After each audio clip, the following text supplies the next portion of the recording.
Over the weekend, Nui and southeastern regions of space got a little more popular as roughly 3,200 pilots engaged in and around the system of F4R2-Q in Catch.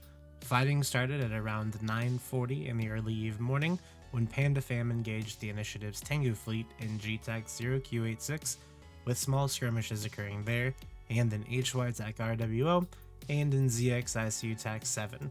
However, the bulk of the fighting was in F4R2, where thousands of pilots clashed together.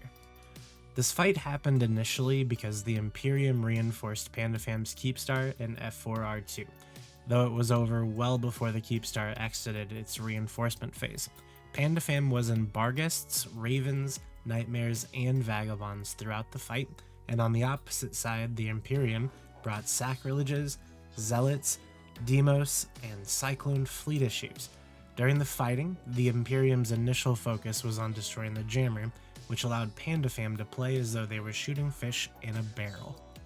But once the jammer was destroyed, another one was anchored, and fighting moved over to an Imperium Fortizar.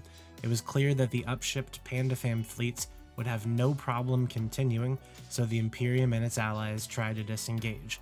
High time dilation and shaky server weather allowed dozens of Imperium ships to continue to be killed, largely after fighting had ended. During the scuffle, two Imperium Zernitras came off the Fortizar's tether and met a quick end at the hands of hundreds of PandaFam subcaps. After what felt like hours of fighting on the Fortizar grid, the Imperium could dock up their subcaps and evacuate the large group of dreadnoughts they had brought with them.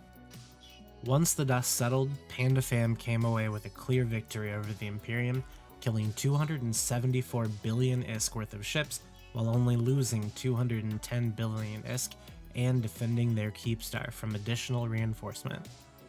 Overall, this battle is setting the stage for what looks to be a summer's worth of content down in the southeast, with Horde, Fraternity, and their friends all deploying to the Curse area.